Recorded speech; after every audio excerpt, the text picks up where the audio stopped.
Chris, there's a lot there. Does Draymond have a point? Well, first, let me say, look, I'm all for player empowerment. I love that LeBron James has shown players how to take their career destiny into their own hands. And I think that's going to be part of LeBron's legacy.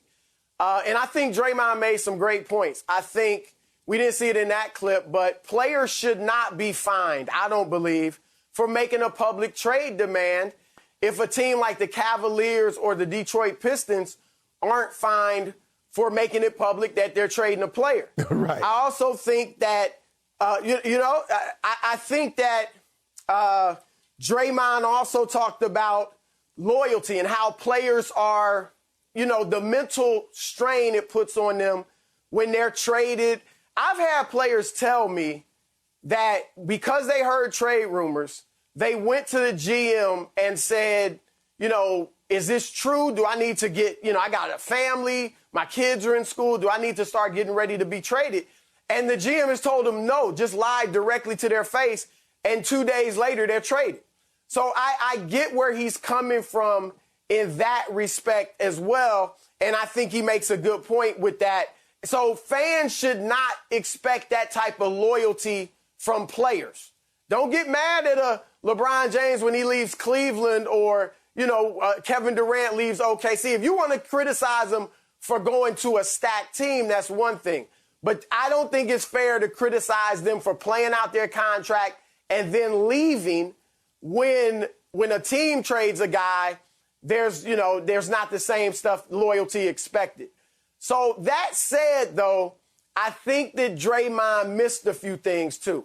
One, we're in a society where there are employers and there are employees. And in most cases, the person that writes the check is going to have final say on most decisions. That's just how it goes. Now, there are a few employees that have enough juice that they can kind of buck that trend to some degree, a LeBron James maybe. However, even LeBron, what did LeBron say when he talked about the All-Star game? He doesn't want to go. He said, look, I don't want to play, but because they lied I'll to be him. there physically, but not mentally. Did they not lie to him? He's going to go because he understands nobody really lives in a vacuum. We all have to answer to people for the most part. Now, the other thing I'll say is this. I think Draymond's missing that this is actually beneficial for Andre Drummond and players in his position, because the Cavaliers could just bench Drummond and say, look, we're going young, we're going to play Jared Allen, and we're benching him. That would hurt him going into free agency this summer, because then instead of being viewed as a guy that averages 17 points and 13 rebounds a game, which is, good numbers and gets you a good contract, he could be viewed as a guy who got benched and no longer has it. Or if they play him 15 minutes a night because they want to go young, his numbers plummet, and then in free agency, teams are not looking at you as 17 and 13. They're looking at you as a reserve off the bench who gives them 9 and 5. So it actually benefits Andre Drummond. And from what I'm told, he understands that for him to just sit out and let teams still view him as that borderline all-star big man. So Draymond made some good points, but I think he missed a few things as well. First of all, everybody views Andre Drummond as being archaic because he doesn't shoot the three, he doesn't shoot the mid-range game, and they say the rebounders are skewed because a lot of times he's chasing rebounds and his guy gets the rebound and lays it back in. So people looking at him as a true five like Joel Embiid, that's not going to happen. And everybody knows that if he were to be sitting on the bench, they know why he's sitting on the bench, because they're moving in a younger direction and they choose not to play him. But you can't say you want loyalty from me, yet you give me no loyalty. Hold on. You say the employer, I get all of that.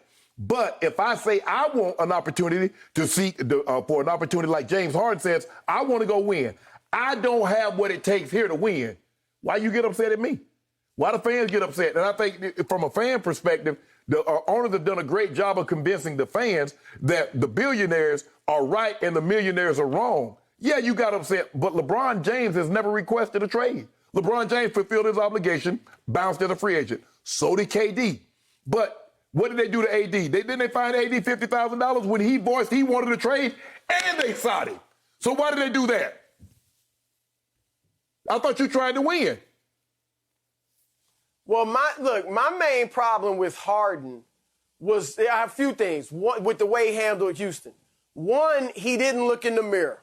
All right, he didn't take responsibility for some of those playoff games where they had a chance to win and get to the finals, and he didn't look in the mirror. Two, I didn't like the way he went at his teammates. Yes. Like, he was talking about John Wall and Eric Gordon. Boogie, yeah. Like, they were trash. He didn't mention their names, but he was like, I don't have nothing here. And I'm like, they deserved a little bit more respect. And thirdly, we hear all this talk about wanting more black coaches, particularly in NFL, but still, in the NBA too, wanting more black coaches. And then Steven Silas, who paid his dues for 20 years. You didn't even give him the respect to really give it a shot. Give him a chance. Look, Harden ended up doing what he had to do to get out of Houston. And I'm not thinking about Houston anymore. I'm glad he's in Brooklyn because it's fun to watch. However, those were the things that bothered me about the way Harden handled it, more so than him wanting out of Houston on his own merit. Skip, before you go, I want to say one thing. You said that James Harden needs to look in the mirror. Detroit needs to look in the mirror. Because didn't they trade for Blake Griffin? Cleveland needs to look in the mirror. Didn't they trade for Andre Drummond? They did that, right? So they need to look in the mirror and say, okay, we might need to look at how we evaluate players moving forward and what we think in order of building a championship caliber team. Take it away, Skip. Okay. I'm with Chris in that I'm all for player empowerment. But if they want real power, they have to negotiate for it. And they ceded all these rights in collective bargaining. They gave all this up. And they do have these things called contracts. You got one, I got one, Chris, everybody's got one. And we have to play by those rules. We cannot just say, I want out. You just can't do it, okay? So I did not condemn James Harden for wanting out of Houston. I don't think I was that hard on him. He pulled it off. AD pulled it off. Blake is pulling it off in Detroit. He just wants out, and they're going to buy him out. I don't know. They're going to try to trade him first, see how that all goes. But the point is, these players have a lot of movement power. They can flex their muscles and do things that a lot of NFL players have not been able to do to date, right? No. Okay, so I can't work up a huge amount of pity for Andre Drummond, calling it a travesty how they're treating him, because they're just saying, we moved on with Jared Allen. We're going to try to move you to a better place, that they would hope. It could be with the contender. It could be a salary dump because he makes $28.8 million. I'm not giving you anything for Andre Drummond, Skip, and he's a free agent at the end of the year and can leave. Well, unless you're the Nets, let's say, and you need that piece, and you say he could get us over the hump. Right, yeah. Maybe. I don't know, the Lakers. I don't know. Do the Lakers, could they use Andre? Yeah. Yes, they could. I think everybody's waiting on the buyout. Okay, probably waiting on the buyout. Right. But if you want to jump to the head of the line, Right, you might want to give something. Give them a second rounder. Okay, you might. But my point is, so they just said, why would we force him to go sit at the end of the bench in uniform? We'll just tell him, just take the night off. You're in your ninth year. Ninth year, Skip. Okay. Is he 30? Okay, but you're making they're not saying we're going to cut your salary. They're going to pay him whatever you make per night on $28.8 million. It's pretty good money. That's great money. Andre Drummond in 9. What's that, Chris? He's still getting paid. No, he's getting paid. Yeah. And over his career, he's made $136 million, and he's pretty good. He's led the league in rebounding 4 times. You can discount those stats all you want. But to me, in the end, I don't exactly know what Draymond's ranting about, except if you want more power, next time your deal comes up in collective bargaining, fight for it. Look, Skip, sit for it. Hold on, Chris. You're talking about the All-Star game. Now, they say they were going to have 72 games. They wanted to start before Christmas. They wanted to start a couple of days before Christmas. There was not going to be an All-Star game. If that was not what was said, yes or no? I just need to know. Was that what was not saying? There will be no All-Star game. We're going to give the guys an opportunity, March 5th through the 10th, to take time off because we had a fast turnaround. And what did they turn around and do? So you lied. But Shannon, to Skip's point, they're not doing this without the Players Association agreeing to it. I understand, but what the league did is that the players are. If Chris Paul and the association nixed it, I don't know that they'd be having an All-Star game. But what they showed them is, look, we're going to make a lot more money if we have this All-Star game, and that's going to trickle down to the players. So that's why they're doing it. But the thing is, so you can't have it both ways. We're concerned with COVID, but we're going to put all our greatest basketball players in one central location at one time, and we're just going to pray and hope for the best. It's called capitalism. That's what we are.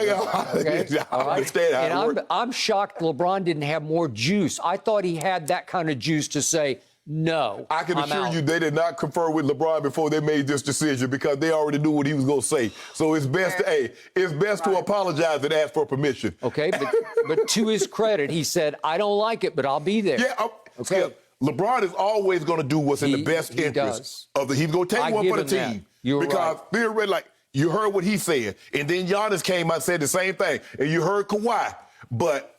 LeBron going to jump on a private jet that the NBA is providing, and he will take his butt on down that ladder. By the way, if anybody needs a full week off, he does. He's played every game.